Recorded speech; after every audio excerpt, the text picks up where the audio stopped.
It's been a few days, so it's time for another penny hunt and fill episode. This is going to be episode 19. It's box 25 of the series, and it comes from Virginia, thanks to Beowulf's Treasure.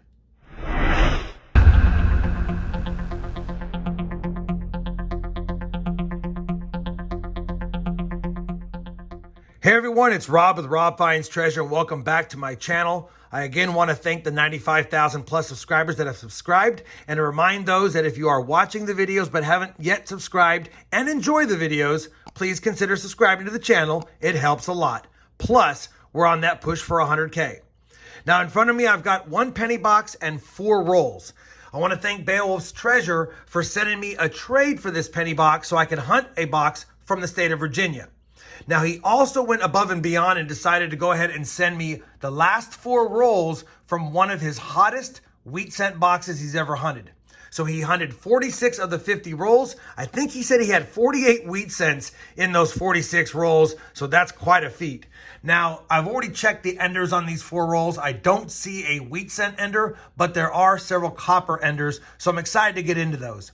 What I plan on doing for this hunt is doing the traditional full box hunt and then adding the last 4 rolls at the end to see if we had any additional goodies.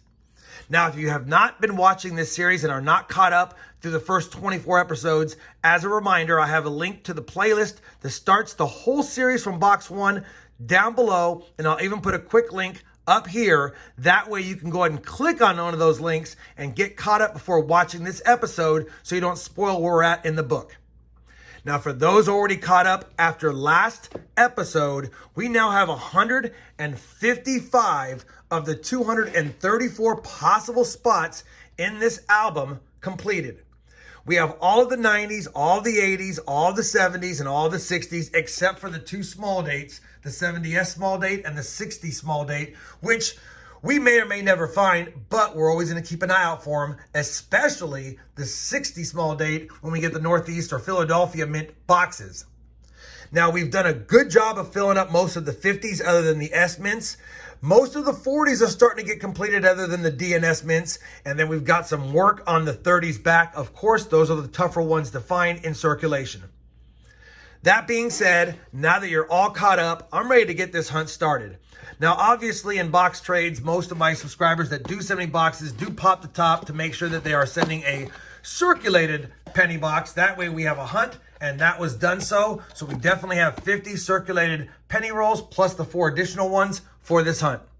I'm going to go ahead and push this aside. I'll be using my Penny Coin Hunts mat to sort my finds and to look for any valuable varieties or any key dates or semi-key date coins we may get lucky enough to find.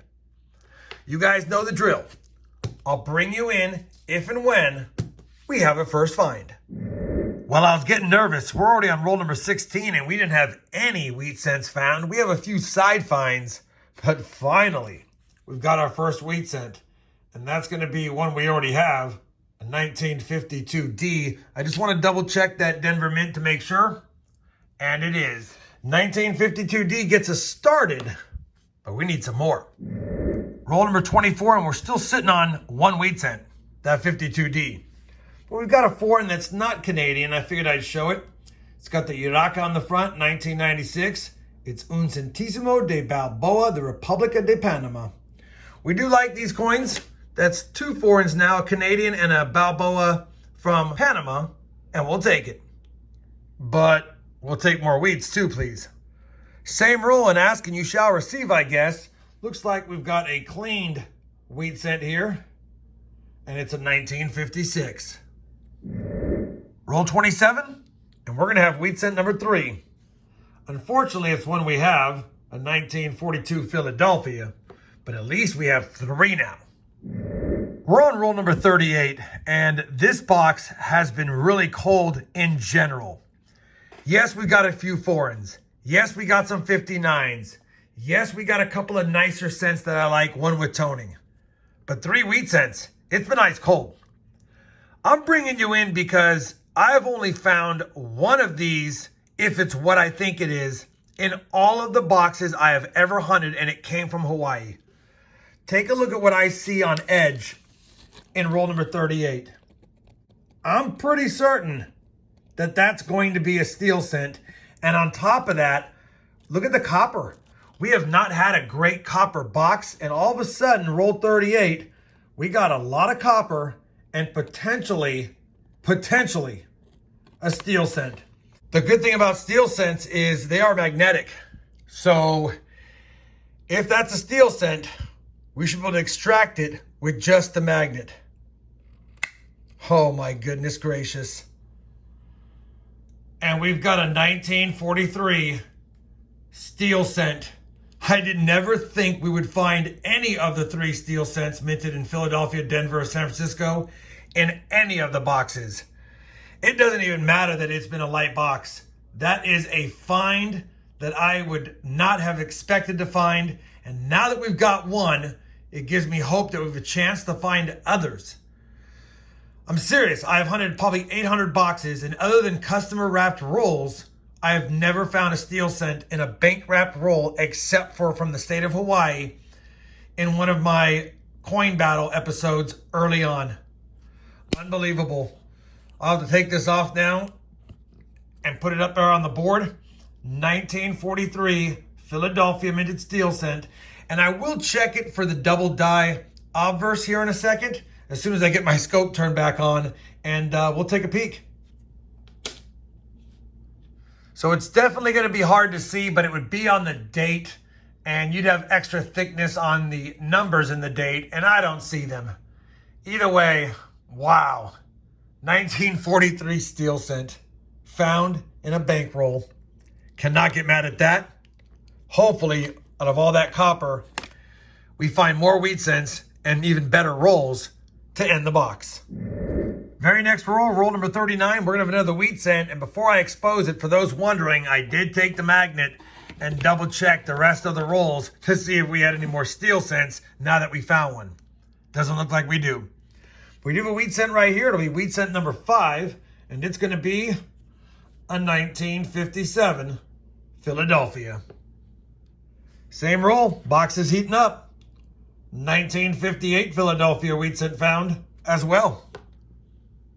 Wheat cent number 6 now.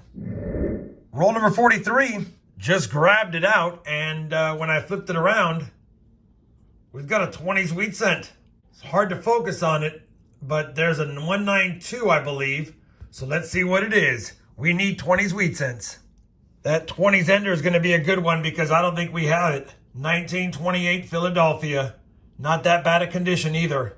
20s wheat cent found. I think we have 2 additions already, and we still have more rolls and some bonus rolls to hunt. Roll number 45 is going to yield wheat cent number 8 of the hunt, and it's one we already had because I can see the date sticking out. It's a 1942 Philadelphia. We'll take it though. 8 wheat cents after a slow start. Could get 10. All right, the box part of the hunt is done. 8 wheat cents, probably 2 for the album, 1 steel cent, unbelievable. Couple of foreigns, 359s, and those 2 nicer coins. And the copper got respectable, almost 2/3 of a cup.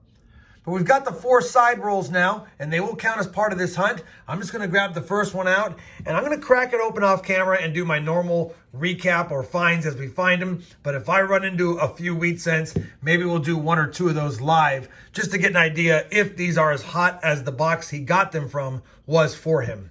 All right, Beowulf, let's see what we get in the first roll of the hot box rolls. Well, we're the 6th coin in, and we do have a wheat cent already. And this one's going to be a 1944 Philadelphia. Wheat cent number 9. Roll number 2 of the loose rolls, no wheat cents. So 1 wheat cent out of 2 rolls. We're going to go ahead and try a 3rd one and see if it's hot. No wheat cents in number 3. So let's just see if we can get our 10th wheat cent out of roll number 4. No wheat cents in roll number 4. So we did get 1 more wheat cent out of those 4 rolls, which is pretty good. And they did have a pretty good amount of copper in them as well, which I can't get mad at. At the end of the day, the 1 box and 4 roll hunt produced 9 wheat cents. We got 1 in the 20s, which I think I need. We got 4 in the 40s. 1's a steel cent we know we need. And we got 4 in the 50s. Again, nothing spectacular, but 2 definitely needed ones, and I'll take those all day. You guys have seen the side finds. This first one is not that nice as far as grade, but I love the toning on it, so I wanted to keep it aside for my personal collection. 2/3 of the cup of copper is filled, and it's time to sort through the finds to validate and make sure we have those 2 additions and possibly some upgrades. Let me go ahead and do that, and I'll bring you back with a recap of what we added to the book. Well, I've combed through the finds, and as expected, we will have only those 2 additions. No upgrades, not yet. And while there might be some wheat cents I find that are slightly better than the ones I have in the album, I'm only going to take them out if they are a certain upgrade with at least a full grade or better, or if they're red, of course, then we'll put them in. But the 2 additions, as you know, a 1943 steel cent, unbelievable. I still can't believe I found that in a bank box. That makes me happy and does give me hope that maybe we can find another one down the road. We also added that 1928 Philadelphia. Didn't have it. 134 million of those minted, so definitely a tougher find, but we got one. At the end of the day, we now have 157 out of the 234 spots in this Lincoln Penny album completed through 25 boxes. I want to take a second and thank Beowulf's Treasure once again for going ahead and doing this trade with me. We got a couple of dandies, including one I don't know if I'd ever have found otherwise. If you guys are enjoying this Penny Hunt and Fill series, I'd appreciate a thumbs up. And as always, everyone, happy hunting and thanks for watching.